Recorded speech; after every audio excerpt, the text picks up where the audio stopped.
رسول اللہ صلی اللہ علیہ وسلم نے جہاں آنے والے حالات کی پیشین گوئی کیے وہیں مرض کی بھی نشاندہی کیے، اور جب مرض کی نشاندہی ہو گئی تو اسی کے ضمن میں اس کا علاج بھی آ گیا کہ آج ہمیں سب سے پہلی بات یہ ہے کہ مسلمانوں کو اپنی زندگی میں تبدیلی لانے کی ضرورت ہے۔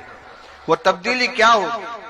اسی ضمن میں ایک بات اور عرض کرتا چل، ساری دنیا مسلمانوں کے خلاف ہے اور اسلام کے خلاف ہے ہر محاذ پر سیاسی اعتبار سے۔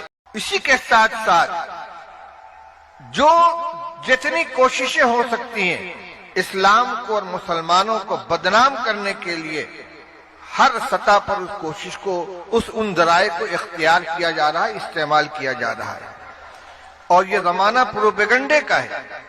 گوبلز کا جو فلسفہ تھا کہ جھوٹ اتنا بولو کہ خود جھوٹ بولنے والے کو شبہ ہونے لگے کہ کہیں یہ سچ تو نہیں ہے، آج جھوٹ مسلسل اور اتنی قوت کے ساتھ اسلام اور مسلمانوں کے بارے میں بولا جا رہا ہے، پروپیگنڈا کیا جا رہا ہے کہ اچھے خاصے لوگ بھی شک و شبہ کا شکار ہو جاتے ہیں۔ بڑی عجیب و غریب بات ہے کہ کچھ دنوں پہلے دیندار مسلمان، داڑھی ٹوپی کرتا والے، معزز، قابل اعتماد سمجھے جاتے تھے، اور آج ماحول ایسا بنا دیا گیا ہے کہ جو دینی شکل و صورت والے، داڑھی کرتا والے ہیں، دیندار لوگ ہیں، ان کو مشکوک قرار دے دیا گیا، اور جن لوگوں کو پہلے ناقابل اعتماد سمجھا جاتا تھا آج وہ قابل اعتماد ہو گئے۔ یہ نتیجہ اس پروپیگنڈے کا۔ کبھی مسلمانوں کو دہشت گرد کہا جاتا ہے، کبھی مدارس کو دہشت گردی کا اڈا کہا جاتا ہے، لیکن ہماری طرف سے اسلام کی، مدارس کی اور مسلمانوں کی صحیح تصویر پیش کرنے کی کوشش جس سطح پر ہونی چاہیے وہ نہیں ہو رہی ہے۔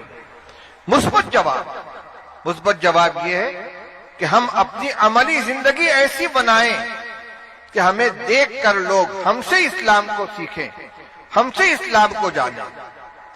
یہ مختصر ہے، میں زیادہ تفصیل کے ساتھ گفتگو نہیں کر پاؤں گا، لیکن ہمیں زندگی گزارنے کا جو طریقہ عطا کیا گیا ہے، کچھ تو وہ اعمال ہیں جن کا تعلق ہماری اپنی ذات سے ہے، عبادات ہیں، طاعات ہیں، فرائض و واجبات ہیں، کچھ محرمات ہیں، کچھ کرنے کے کام ہیں، کچھ نہ کرنے کے، لیکن اس کے ساتھ ساتھ بہت سے اعمال اور معاملات اور اخلاق وہ ہیں جس میں مسلمان اور غیر مسلم کی کوئی تمیز نہیں ہے، ہر ایک کے ساتھ ہمیں یکساں معاملہ کرنا ہے۔ مثال کے طور پر تجارت میں دیانتداری اور ایمانداری کا معاملہ، کسی کے ساتھ ہمارا لین دین ہو رہا ہو، اس کو اطمینان ہو کہ یہ مسلمان ہے، لہذا اس سے ہم کو کوئی دھوکہ نہیں ہوگا، اس سے کوئی نقصان نہیں پہنچے گا۔ اسی طرح پڑوسیوں کے ساتھ حسن اخلاق کی جو تعلیم دی گئی ہے، رسول اللہ صلی اللہ علیہ وسلم نے ارشاد فرمایا، واللہ لا یؤمن، واللہ لا یؤمن، واللہ لا یؤمن، قیل من یا رسول اللہ، قال من لا یامن جارہ بوائقہ، فرمایا کہ بخدا وہ مسلمان نہیں، بخدا وہ مسلمان نہیں، بخدا وہ مومن نہیں۔ پوچھا کہ کون یا رسول اللہ؟ فرمایا جس کا پڑوسی اس کی اذیت سے محفوظ نہ رہے۔ اس میں کوئی امتیاز نہیں ہے کہ وہ پڑوسی مسلمان ہے کہ یہودی ہے کہ عیسائی ہے کہ اور کسی مذہب سے تعلق رکھنے والا ہے، جو پڑوسی ہے، پڑوسی ہونے کی بنا پر ہمارے حسن سلوک کا وہ مستحق ہے۔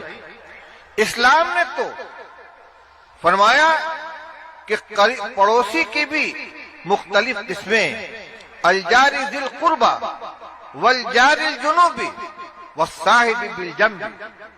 ایک پڑوسی وہ ہے کہ جو پڑوسی بھی ہے، رشتہ دار بھی ہے، ایک پڑوسی وہ ہے کہ جو صرف پڑوسی اور اجنبی ہے، اور ایک وہ شخص ہے کہ جو مستقل پڑوسی نہیں ہے، تھوڑی دیر کے لیے آپ کے پہلو کا ساتھی بن گیا ہے۔ ایک ٹرین میں آپ سفر کر رہے ہیں، آپ کی سیٹ پر آپ کے بغل میں جو شخص بیٹھا ہوا ہے فلائٹ میں آپ سفر کر رہے ہیں، آپ کے بازو میں جو آدمی بیٹھا ہوا ہے وہ آپ کا پڑوسی ہو گیا۔ اسلام کے علاوہ کسی نے یہ حق چند منٹ کے پہلو میں بیٹھنے والے کو نہیں دیا ہے۔ یہ قرآن کی تعلیم ہے۔ آپ یہ محسوس کریں کہ ہمارا مذہب ان کو یہ سکھلاتا ہے۔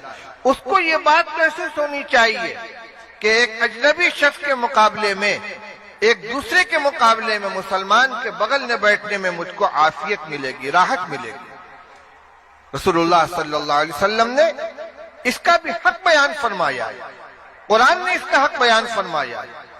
ہمارے بغل میں ایک شخص نماز پڑھ رہا ہے، حکم یہ ہے کہ بازو کو نرم رکھو۔ آپ کے بغل میں جو نمازی کھڑا ہوا ہے تو اتنے ٹائٹ مت رہو کہ اس کو تکلیف ہو، خود دب جاؤ۔ سجدے میں جاؤ تو تھوڑا سمٹ جاؤ۔ مجلس کے اندر بیٹھو، اذا قیل لکم تفصحوا فی المجالس فافصحوا۔ آپ مجلس میں بیٹھے ہوئے، کچھ لوگ آ گئے، تھوڑا سمٹ کر ان کو جگہ دے دیجیے۔ چند منٹ کے لیے ایک آدمی آیا ہے، ہر چیز کے اندر اپنے آپ کے اپنے مقابلے میں دوسرے کو ترجیح دی جائے۔